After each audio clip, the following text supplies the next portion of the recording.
जय हिंद।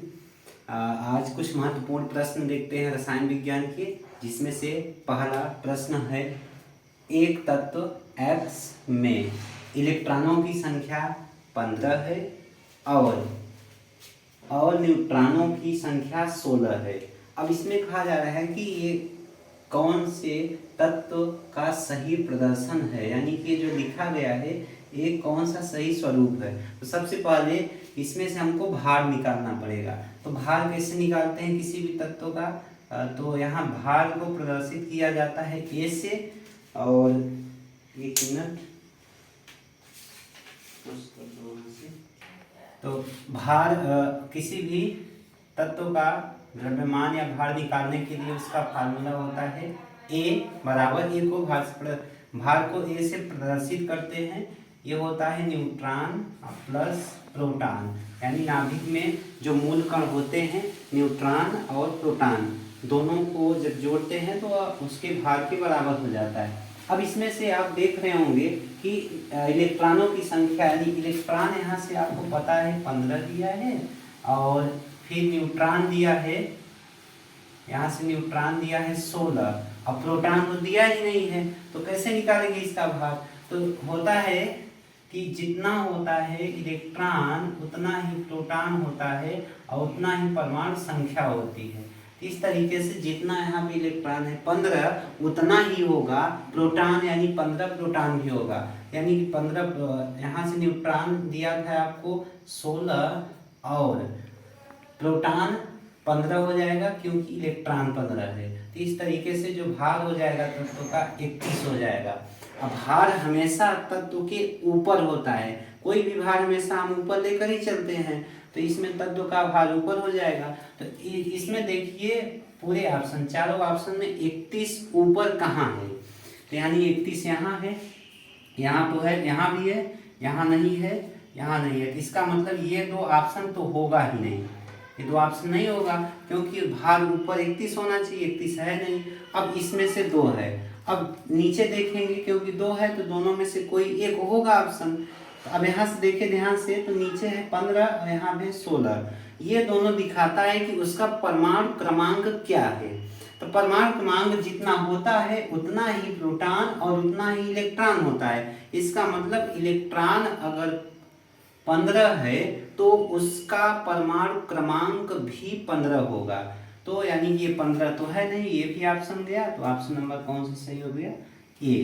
तो इसका सही जो प्रदर्शन है 31/31, ये x है आपका, बटे नहीं है, x ये तत्व है, 31 ऊपर हो जाएगा, 15 नीचे। अगला प्रश्न है, रदरफोर्ड के अल्फा प्रकीर्णन के प्रयोग के परिणाम स्वरूप खोज किया गया। जब रदरफोर्ड ने अल्फा प्रकीर्णन किया था, सोने के पन्नी पर अल्फा कणों की बौछार की थी, तो उसमें उन्होंने परमाणु के नाभिक की खोज किया था। तो और इसके बाद अब जैसे यहाँ पे ऑप्शन है आपका इलेक्ट्रॉन, इसकी खोज जे थॉम्सन ने किया था, और प्रोटॉन का गोल्डस्टीन ने किया था, और यहाँ पे लास्ट चौथा ऑप्शन है, इसकी खोज तो कई सारे वैज्ञानिकों ने अपना अपना तर्क दिया, लेकिन सबसे पहले परमाणु द्रव्यमान के बारे में जॉन डाल्टन ने बताया था। तो इस तरीके से आपका अगले प्रश्न का इसमें सही उत्तर हो जाएगा, परमाणु के नाभिक की खोज हुई थी। अगला है प्रश्न 10 नंबर, किसी तत्व के संयोजन शक्ति उस तत्व की क्या कहलाती है। तो कोई भी तत्व है उसमें जो संयोजन करने की क्षमता होती है, शक्ति होती है, वह उस तत्व की संयोजकता कहलाती है। वियोजकता कुछ नहीं होता केमिस्ट्री में। अब इसमें देखिए 2 शब्द हैं यहाँ पे, परमाणुकता। परमाणुकता समझते हैं कि किसी भी तत्व में जो अणुओं की संख्या होती है वही उसकी, या तो ऐसे कह सकते हैं किसी तत्व के अणुओं में परमाणुओं की संख्या उसकी परमाणुकता कहलाती है। अगला प्रश्न है, तो इसका ऑप्शन सही हो जाएगा, जो ऑप्शन नंबर ए संयोजन हो जाएगा। अगला है 11वां प्रश्न, निम्नलिखित में से किसमें परमाणुओं की संख्या सबसे अधिक है। तो इसमें आपका ऑप्शन ए दिया है, जल के 1 ग्राम में जो परमाणुओं की संख्या होगी, कि ऑक्सीजन के 1 ग्राम में परमाणुओं की संख्या, कार्बन डाइऑक्साइड के 1 ग्राम में परमाणुओं की संख्या, और लास्ट है आपका ये मीथेन का सूत्र है। तो मीथेन के 1 ग्राम परमाणु 1 ग्राम में परमाणुओं की संख्या कितनी होगी? तो इसका जो सही उत्तर होगा वो चौथा ही होगा। बाकी 3 के थोड़ा इसमें कम रहते हैं। इसका निकालने का फार्मूला अलग होता है। पहले इसका परमाणु भार निकाल देते हैं, इसके बाद अब जितना 1 ग्राम दिया है परमाणु भार निकाल के नीचे रखेंगे, और उसके बाद जितना इसका भार है, जितना का पूछा 1 ग्राम, उसको ऊपर फार्मूला वो अगले वीडियो में आपको हम बता देंगे। अगला प्रश्न है मिल्क ऑफ मैग्नीशिया क्या है? या तो पहला है एरोसॉल, दूसरा सॉल। सबसे पहले समझते हैं एरोसॉल क्या है। यह एक प्रकार का क्या कहते हैं इसको, कोलाइड विलयन टाइप का होता है। इसमें क्या होता है कि एरो मतलब एयर होता है, एयर का मतलब हो गया वायु, और दूसरा हो गया कि सॉल मतलब हो गया सॉलिड, सॉलिड मतलब ठोस हो गया। तो वायु में ठोस के छोटे छोटे कण मिले रहते हैं जिसको एरोसॉल कहते हैं।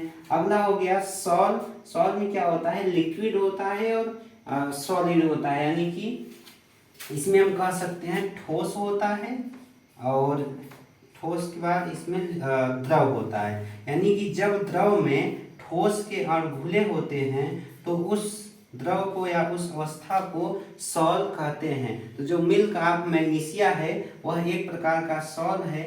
ऑप्शन नंबर बी इसका सही है। यह एक प्रकार का दवा भी है, जैसे अगर आपको सीने में दर्द वगैरह होता है तो उसके इलाज के लिए प्रयोग किया जाता है मिल्क ऑफ मैग्नीशिया का। अगला प्रश्न है पदार्थ की गैसीय अवस्था में होती है। जब पदार्थ गैसीय अवस्था में होता है तो उसके कण दूर दूर होते हैं। अगर कण दूर दूर हैं तो उसमें अत्यधिक गतिज ऊर्जा होती है, क्योंकि कणों के बीच जब गैप होगा तो गतिज ऊर्जा उसमें अधिक होगी। और दूसरा इसमें ऑप्शन है कि अत्यधिक स्थितिज ऊर्जा। तो स्थितिज ऊर्जा तो होगी नहीं, कण अगर दूर दूर हैं तो जाहिर सी बात है गति करेंगे, तो ये तो होगा नहीं। दूसरा फिर स्थितिज ऊर्जा कब आए, कम। और स्थितिज ऊर्जा तभी होती है जब कण एकदम पास पास होते हैं, जैसे ठोस में है तो स्थितिज ऊर्जा की स्थिति में रहते हैं, ये भी नहीं होगा। गतिज ऊर्जा कम कह रहा है, कम कैसे होगा, क्योंकि वो गैसीय अवस्था में है तो उसकी गतिज ऊर्जा हमेशा अधिक होगी। तो इस तरीके से रसायन विज्ञान के कुछ महत्वपूर्ण प्रश्नों के विश्लेषण आपके सामने था, और मिलते हैं अगले कुछ नए खास टॉपिक के साथ। तब तक के लिए जय हिंद।